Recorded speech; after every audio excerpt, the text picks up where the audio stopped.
Good Wednesday, everyone, and welcome to this edition of Conversations Daily News. I'm your host, Cyrus Webb. Glad you all could join us once again. We, of course, have your news headlines coming up on this hump day. We have the truth of the day with Mary Ellen Ciganovich, and in today's entertainment spotlight, you're being part of my conversation with Maurice Ashley, a U.S. Chess Hall of Famer and Grandmaster commentator. Enjoy today's program. For Conversations Daily News, I'm Cyrus Webb with your Wednesday headlines. In national news, ex-Facebook employee says network hurts kids and fuels division. A former Facebook data scientist told Congress on Tuesday that the social network's giant products harm children and fuel polarization in the U.S., adding that its executives refuse to change because they elevate profits over safety. And she said responsibility for that lies right at the top with Facebook CEO Mark Zuckerberg. Frances Haugen, testifying to the Senate Commerce Subcommittee on Consumer Protection, also offered thoughtful ideas about how Facebook's social media platforms could be made safer. Though she was sharply critical of the company, she saw the possibility of constructive action and expressed some empathy for Facebook's dilemma. Haugen, for example, suggested that the minimum age for Facebook's popular Instagram photo sharing platform could be increased from the current 13 to 16 or 18. Speaking confidently at a charge hearing, Haugen accused the company of being aware of apparent harm to some teens from Instagram and being dishonest in its public fight against hate and misinformation. Facebook's products harm children, stoke division, and weaken our democracy, Haugen said. The company's leadership knows how to make Facebook and Instagram safer, but won't make the necessary changes because they have put their profits before people. Congressional action is needed, she said. They won't solve this crisis without your help. Haugen said that while the company openly acknowledged that integrity controls were critical for internal systems that stoke the engagement of users, it failed to fully deploy some of those tools. In dialogue with receptive senators of both parties, Haugen, who focused on algorithm products in her work at Facebook, explained the importance to the company of algorithms that govern what shows up on users' news feeds.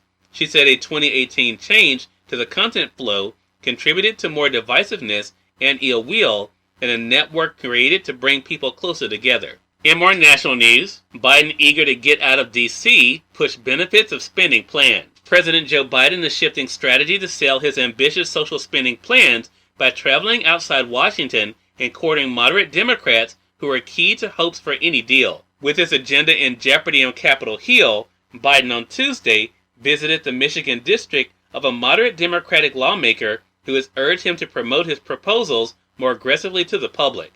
Back in Washington, negotiations continue on a pair of bills to boost spending on safety net, health, and environmental programs and infrastructure projects. While there is cautious optimism about recent progress, no deal has been struck to bridge stark divides between moderates and progressives in the Democratic Party on the size and scope of the package.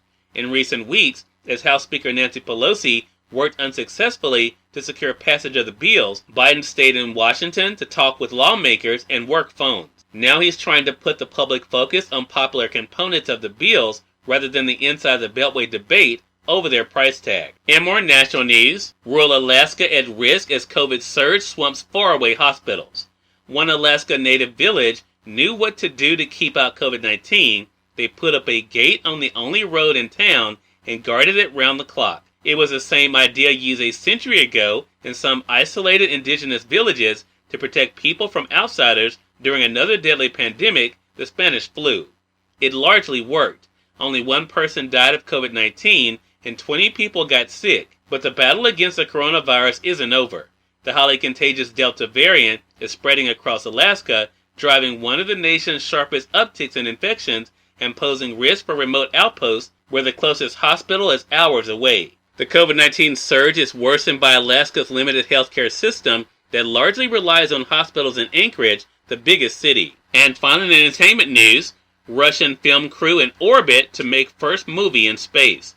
A Russian actor and a film director rocketed to space on Tuesday on a mission to make the world's first movie in orbit, a project that the Kremlin said will help burnish the nation's space glory. The actor and director blasted off for the International Space Station in a Russian spacecraft together with a cosmonaut, a veteran of 3 space missions. Their spacecraft lifted off as scheduled at 1:55 p.m. on Tuesday from the Russian Space Launch Facility, and arrived at the station after about 3.5 hours. The trio reported they were feeling fine and spacecraft systems were functioning normally. Cyrus Webb, Conversations Daily News. It's on time for the Truth of the Day with Mary Ellen Ciganovich. Mary Ellen, take it away. Hi, this is Mary Ellen with your Truth of the Day. Make room for abundance. You cannot attract abundance into your life when your life is cluttered either by thoughts or things or both. Take some time to review the various aspects of your life with your eyes open to eliminate unnecessary objects or wasteful tendencies. Unsubscribe to unwanted emails. Quit paying for apps or memberships you no longer use. Look at your automatic payments and let any go which are unnecessary. Clear out your closets and drawers. By clearing out these unused or unnecessary items, you make room for newer, more beneficial circumstances or things to enter in their place. When you free yourself from unnecessary things or spending habits, you ease your stress and more abundance comes your way. Today, focus on simplification to feel confident and in control. And remember, enjoy the day. Maurice Ashley is featured in today's Entertainment Spotlight, right here on the Conversation Daily News. For Conversation Daily News, I'm Cyrus Webb with the Entertainment Spotlight. Maurice Ashley, U.S. Chess Hall of Famer and Grandmaster commentator, joined me recently on Conversations Live, the radio show, talk about his own love of chess, but also about this year's championship. Here's a bit of our conversation. Well, this was a lot of fun to be able to prep, to be able to see not only, of course, your own journey, Maurice, but also, of course, what you've been able to do for the game of chess yourself. I mentioned, though, in my intro, of course, people, especially because of the show on Netflix, The Queen's Gambit, as well as, of course, just spending more time at home. The chess has now become a lot more popular. What have you seen about this time that we're living in, Maurice, and the impact it's had on chess in the U.S.? Well, I've been involved in chess for about 4 decades now, ever since high school myself, and I've never seen anything like this. The amount of popularity the game has seen, as you mentioned, COVID definitely brought us together inside. People were looking for something constructive for themselves to do and their kids as well, and naturally they gravitated towards a game like chess that could help develop the mind and keep you sharp. But then The Queen's Gambit, that Netflix series, just came out of nowhere and was so amazing, so fun, so dramatic and engaging that it caused a boom on chess websites everywhere. We've seen not just a doubling, but a tripling of memberships on websites right now. Chess is going through an incredible renaissance that I haven't seen in my lifetime. So I want to talk about, again, your own experience. As I introduced you, you're not only a U.S. Chess Hall of Famer, but a Grandmaster commentator as well.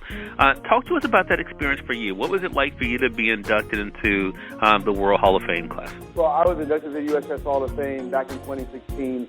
It was really a culmination of a dream come true. I wanted to be a chess player ever since I was a 14-year-old back in Brooklyn, New York, playing chess in high school at Brooklyn Technical High School. Cyrus Webb, Conversations Daily News.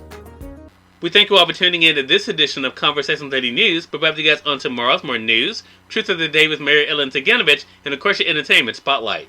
Until then, I'm your host Cyrus Webb saying, as always, enjoy your day, enjoy your life, enjoy your world.